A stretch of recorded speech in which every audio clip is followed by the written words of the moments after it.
मैं जब रिसर्च कर रहा था इसके ऊपर, स्क्रिप्ट देख रहा था, पढ़ रहा था, लिख रहा था, तो ये भी सुनने में आया था कि ये मुमकिन नहीं है कि अगर माँ या बाप को नहीं है तो हो सकता है उनके बच्चे को हो। तो ये कैसे पॉसिबल है? ऐसा बिल्कुल नहीं है। अगर तो माँ और बाप दोनों थैलेसीमिया के कैरियर्स नहीं हैं, उनमें आम सादा अल्फाज में अगर हम बात करें कि अगर पेरेंट्स में थैलेसीमिया का जरासीम नहीं है तो फिर पॉसिबिलिटी नहीं है कि उनके बच्चे को थैलेसीमिया हो। ठीक है। थैलेसीमिया मेजर होने के लिए पेरेंट्स का थैलेसीमिया माइनर या थैलेसीमिया मेजर होना ज़रूरी होता है। डॉक्टर साहब, ये मेजर और माइनर में क्या फ़र्क है?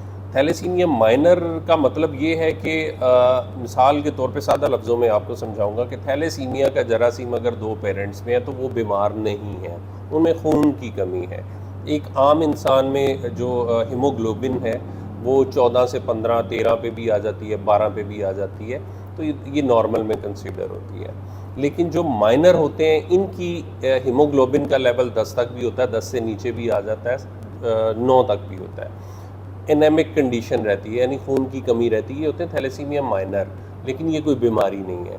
अगर उनकी हीमोग्लोबिन 9 पे है या 10 पे है, इससे नीचे नहीं आएंगे। वो नीचे आएंगे तो ऑब्वियसली ब्लड लगेगा, लेकिन चूंकि नीचे नहीं आते, ब्लड भी नहीं लगता, तो ये थैलेसीमिया माइनर्स हैं, जो बीमारी नहीं है। जो माइनर की सूरत में ये बीमारी डिक्लेयर नहीं होगी। डिक्लेयर नहीं होगी। लेकिन ये दो माइनर, जब इसकी मिसाल बिल्कुल इस तरह कि जैसे पेट्रोल और माचिस, वो जब दोनों मिलेंगे तो क्या होगा, आग लगेगी। इसी तरह दो माइनर जब शादी करते हैं तो उनकी आइंदा आने वाली नस्ल थैलेसीमिया मेजर पैदा होती है। मेजर का मतलब ये है कि अब उनका वो बच्चा या उनकी वो बच्ची जो है वो हमेशा के लिए अब खून की उसे ज़रूरत होगी ज़िंदा रहने के लिए, और ट्रांसफ्यूजन डिपेंडेंट होगी। इसकी इकसाम कितनी है थैलेसीमिया की?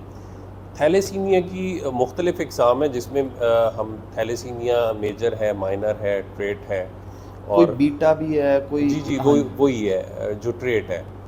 उसमें होता ये है कि जो माइनर है वो मैं ऑलरेडी आपको ब्रीफ कर चुका हूँ कि थैलेसीमिया माइनर का आप समझें ये कोई बीमारी अगर दो नहीं है, माइनर हो, मेल और फीमेल, तो वो तो इजीली कोई इशू शादी नहीं कर है। सकते लेकिन हैं। अगर इंटरमीडिया है, जो ऐसे बच्चे को या ऐसे पेशेंट को 6 महीने बाद, साल बाद, 1.5 साल बाद खून की ज़रूरत पड़ती है।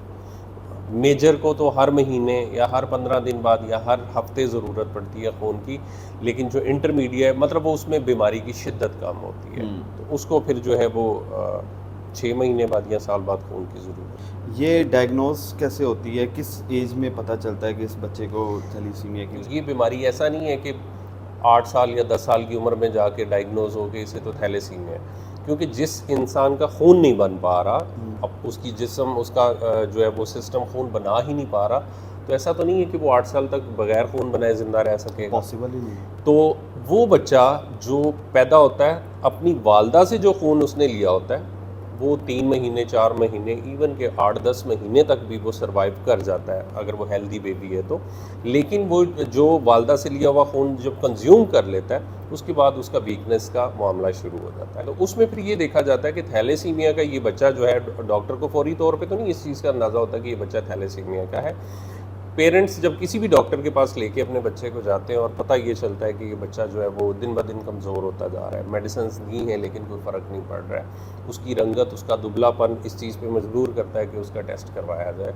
और वो टेस्ट सिंपल उसकी हीमोग्लोबिन का टेस्ट करवाया जाता है कि खून की कमी को देखा जा सके कि बच्चे में खून की कमी तो नहीं वाक़या हो रही। जब वो टेस्ट करवाया जाता है हीमोग्लोबिन का, ये एक सिंपल टेस्ट है, ये थैलेसीमिया का टेस्ट नहीं है। उस हीमोग्लोबिन के टेस्ट से ये पता चलता है कि अगर बच्चे की एज भी मिसाल के तौर पे 6 या 5 पे आई हुई है, तो ये एक अलार्मिंग सिचुएशन होती है। ऐसी सिचुएशन में फिर डॉक्टर जो है वो फौरी तौर पे थैलेसीमिया के टेस्ट का मशवरा देते हैं कि आप इसका थैलेसीमिया का टेस्ट करवाएं। तो जब वो टेस्ट करवाते हैं तो ये बीमारी डायग्नोज होती है।